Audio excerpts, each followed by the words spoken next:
All right, first question up here on the Extra Pod. Tim from Cleveland, Ohio. What are the most overhyped teams in college football based on the preseason hype lately? Well, Tim from Cleveland, Ohio, by the way, thank you for the question. There's a few teams on here we can choose. Now, I'm not going to go all the way back to 2005, 2004, like 1997.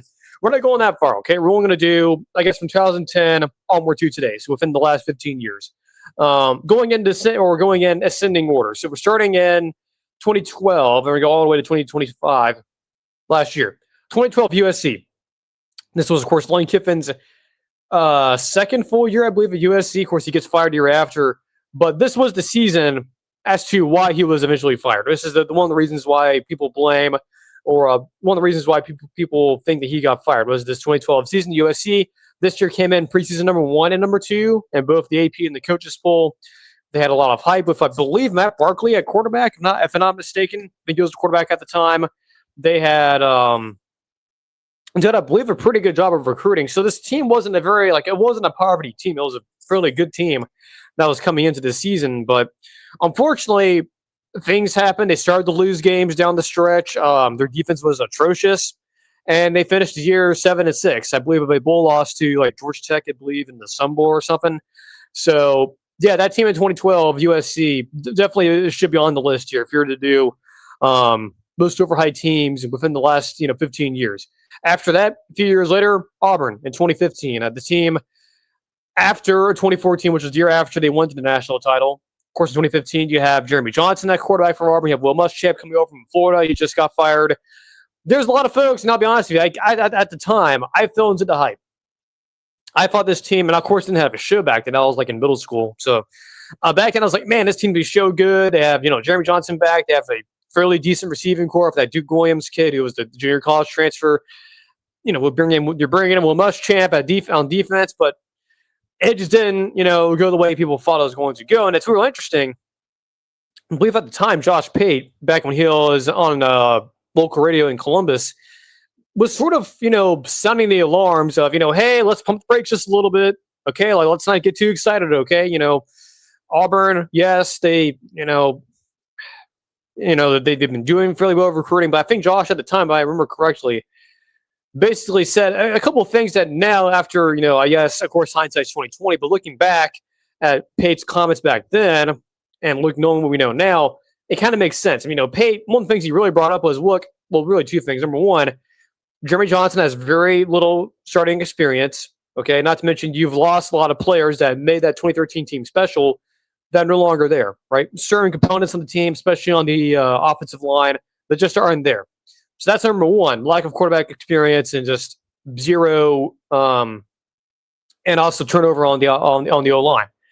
And then the other thing Josh brought up is, look, even though, yes, Auburn brought in Will Muschamp, this was not the era of the transfer portal. That was still 3 years away at minimum, if not 5 years away. So there was no way to import Florida's defense, like Dante Fowler at the time and some other people on the defense, like Vernon Hargraves, I believe. You couldn't, the transfer portal era and the way the portal set up, you couldn't do that back then. So you couldn't just bring in Florida's defensive players to Auburn.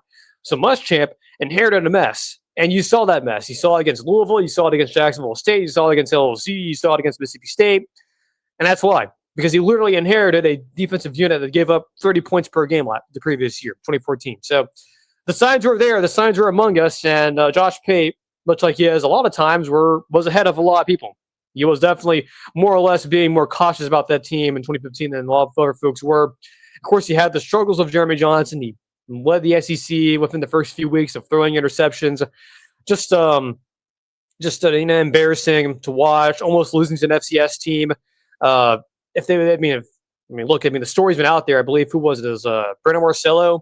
We know that Auburn 247's site at the time brought up if Auburn lost to Jacksonville State, Auburn was probably going to fire Gus Malzahn. I know a lot of folks sort of dismiss that as oh, okay, that's just hyperbole. That's empty promise that wasn't really going to happen.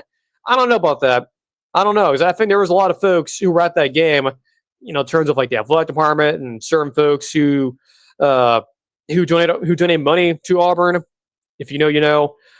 I wouldn't be surprised at the time there was a lot of emotion going through those people who if Auburn would have lost that game, yeah, you probably would have had Malzahn get fired and probably would have had Will Muschamp or like Rhett Lashley be the interim coach, and then he would have done a coaching search afterwards. So yeah, that was a real thing, and I think a lot of folks forget that.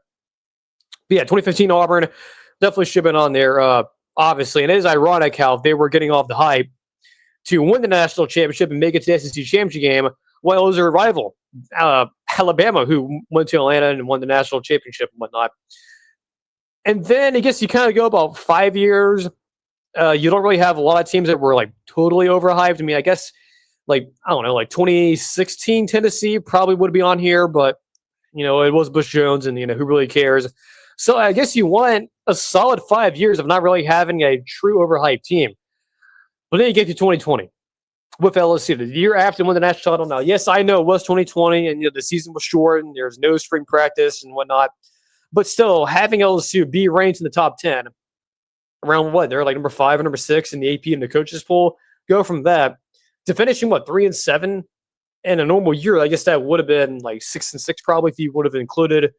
Or actually, probably 6-6. But just said that LSU team in 2020 was not even a team. As Josh Pate said it, back in the day, it was just a group of individuals. They were not a cohesive team. And I think it really did show with how bad the defense was, Bo Pelini, the offense. Yes, well, at times it was, efficient with Miles Brennan when he was starting.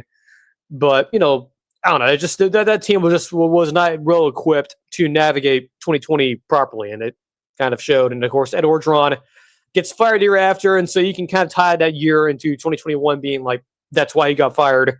And you move on a couple years later, and then you get Texas A&M in 2022. Of course, they lose to Appalachian State. They were a top 10 team. Of course, this was the second to last year of Jimbo Fisher, if I recall correctly. Yeah, second to last year of Jimbo Fisher. So they definitely belong on this list. Florida State in 2024 definitely belongs on this list, going 2-10 after being preseason top 10. Then you get to 2025 with LSU, Clemson, and Penn State. I put 3 of these on here, and this is certainly the busiest year of having overhyped teams. Now, technically 2020 could have also included more teams, like I think Iowa State. No, not Iowa State. They went to the Big 12 championship game, so no, not them. But I guess like Kansas State could have been on there, or Penn State that year as well with Micah Parsons opting out. But 2025 definitely was the busiest year, at least in recent memory, of overhyped teams. I mean, you had LSU. Yeah, Clemson. Both of them, both ironically played each other, and they played each other this year. Both were preseason top 10.